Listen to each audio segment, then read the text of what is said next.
अंधारात आमचा स्वयंपाक चाललेला आहे.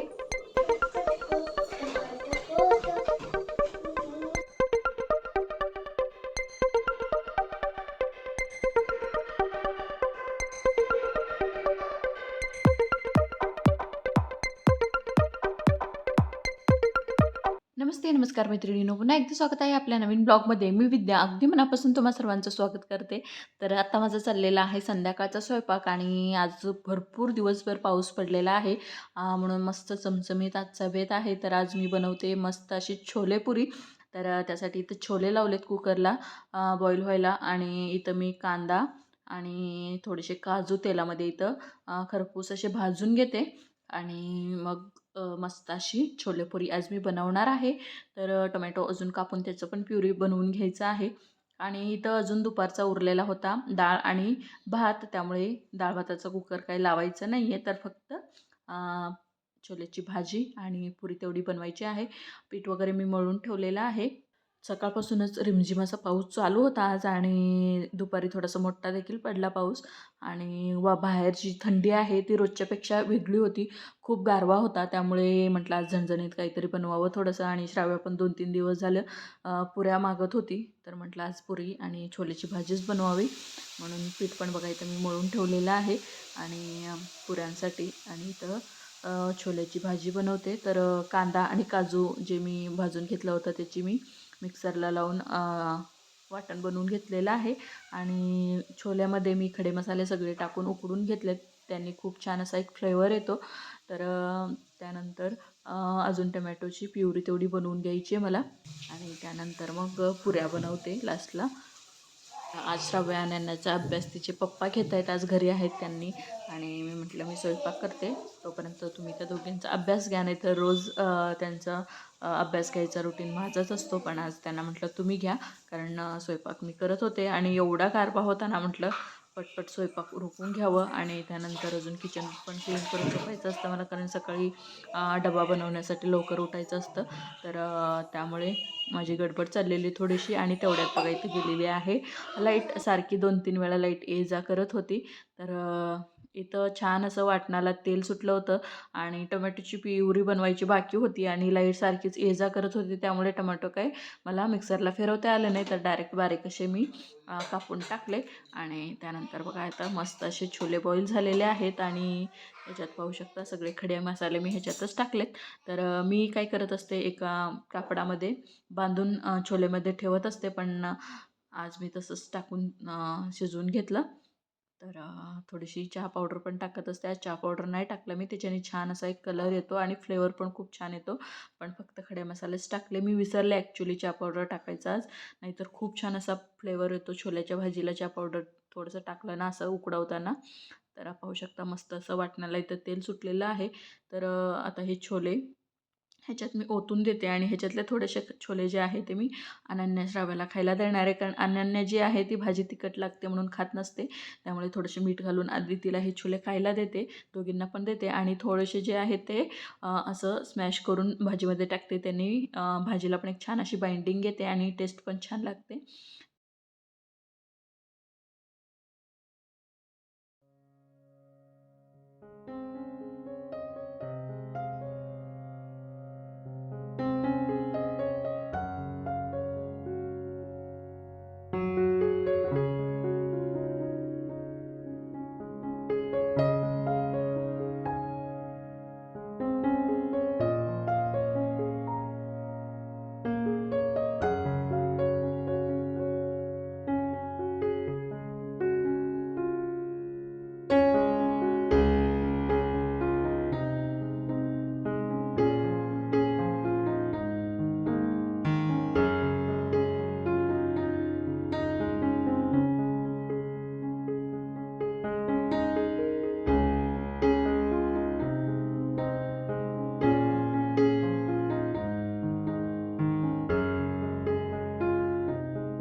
लाईट सारखीच येते जाते आणि अंधारात आमचा स्वयंपाक चाललेला आहे. सारखीच लाईट जी आहे ती ये जा करत होती, त्यामुळे स्वयंपाक करायला काही सुधरतच नव्हतं. तसंच मोबाईलचा टॉर्च लावून माझा स्वयंपाक चालू होता. दिव्याचा पण थोडासा उजेड होता.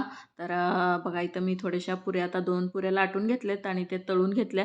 आणि बघा मस्त अशा टम्म फुगलेल्या आहेत. तर मैद्याच्याच ह्या पुऱ्या मी बनवलेल्या आहेत. पण मैद्यामध्ये पीठ मळताना मी थोडासा 1 चमचाभर रवा आणि 1 अर्धा चमचा एवढं साखर मी घालून हे पीठ मळून घेतलं होतं. त्यामुळे पुऱ्या ज्या आहेत ते मस्त फुलतात देखील आणि शिवाय थंड झाल्यावर देखील ह्या पुऱ्या ज्या आहेत ते वातड वगैरे होणार नाही आहेत. मस्त खुसखुशीत ह्या पुऱ्या राहणार आहेत. त्यामुळे थोडासा रवा मी नेहमी पुऱ्या करताना घालत असते. आणि ह्या पुऱ्या श्राव्याला खूप आवडतात. दर 8 दिवसातून म्हणते मम्मी पुरी बनव, मम्मी पुरी बनव, तर त्याला खूप आवडतात. तर आज छोल्याची भाजी आणि पुरी असा मस्त बेत झालेला आहे. तर अजून किराणा सामान मागवलेला होता, तो येणार होता. त्यामुळे ते पण सगळं काढून ठेवायचं म्हणून स्वयंपाकाची थोडीशी गडबड चाललेली. आणि त्यानंतर किचनचं पण मला उरकायचं होतं. तर कसं सकाळी उठल्या उठल्या किचन जर स्वच्छ असेल ना, मग खूप छान वाटतं मग स्वयंपाक करायला उठल्या उठल्या. नाहीतर सकाळी उठून किचन ओट्यावरचा पसारा, ती भांडी वगैरे घासायचं म्हटलं ना, मग खूप कंटाळा येतो. तर शक्यतो मी काय करते, रात्रीच किचन क्लीन करून भांडी वगैरे घासून ठेवून झोपत असते. तर पाहू शकता मस्त टमाटम अशा पुऱ्या फुगतायत आणि पुऱ्या मी एकदमच सगळ्या लाटून घेतल्यात. आणि आता सगळ्या पुऱ्या ज्या आहेत ते मी तळून घेते. आणि मिस्टरांचं सगळं एकच सांगणं असतं मी पुऱ्या करताना, की तेलकट करू नको. तर पाहू शकतात पुऱ्या अजिबात तेलकट झालेले नाही आहेत. तर त्यांना छोलेची भाजी पण आवडत नाही आणि पुऱ्या पण आवडत नाहीत. पण आम्हाला मात्र खूप आवडते, मला, शरूला आणि अनुला. आम्हाला छोलेची भाजी पण आवडते, पुरी पण आवडते. त्यामुळे महिन्यातून एकदा तरी मी बनवत असते. तर आता घर म्हटलं की प्रत्येकाच्या घरात प्रत्येकाची आवड-निवड ही वेगळी असू शकते. पण कसं एक कुटुंब म्हटलं की एकमेकांच्या आवडी-निवडी ॲडजस्ट करून घेतल्या पाहिजेत. तर आता मिस्टरांना आवडत नाही, पण ते खातात. खात नाही असं नाही, अगदी मला आवडत नाही, मी खाणार नाही असं त्यांचं कधीच नसतं. आणि त्यांना जे आवडत असतं ते पण आम्ही बनवतो आणि खातो त्यांच्यासोबत. तर त्यावेळेस आमचं पण असं नसतं की ते मला आवडत नाही, मी ते बनवत नाही किंवा खाणार नाही, असं काही नसतं. की प्रत्येकाची आवड ही जपली गेली पाहिजे. फक्त घरच्यांना आवडतं म्हणून त्यांच्याच आवडीचं सगळं बनवायचं आणि आपण मात्र आपलं मन मारून जगायचं. त्यापेक्षा सगळ्यांनी एकमेकांसाठी थोडं ॲडजस्ट केलं ना, तर सगळ्यांच्या आवडीनिवडी पण जपल्या जातील आणि फॅमिलीमधलं जे बॉन्डिंग आहे ते पण आणखी स्ट्रॉंग होत जाईल. तर इथं आता तयार आहे मस्त अशी छोलेपुरी. इथं मस्त गरमागरम छोलेची भाजी, त्यासोबत आहे कांदा आणि मस्त गरमागरम अशा पुऱ्या. चला तर या मग तुम्ही पण छोलेपुरी खायला. आणि आता आम्ही जेवण करून घेतो आणि त्यानंतर हा सगळा जो किचन ओटावरती पसारा दिसतो हा सगळा मला आवरून ठेवायचा आहे, कारण सकाळी मला मिस्टरांसाठी डबा बनवायचा आहे. त्यांना आता मी जेवायला वाढलेलं आहे आणि आता मी माझ्यासाठी पण वाढून घेते. आणि बघूया ना आवडले का छोलेपुरी. कसं झालंय हो छोलेपुरी? छान झाल्या. आवडलं? हो. शरू तुला तिखट झालंय का? तुला पण आवडलं? मग खावा, फिनिश करा सगळं.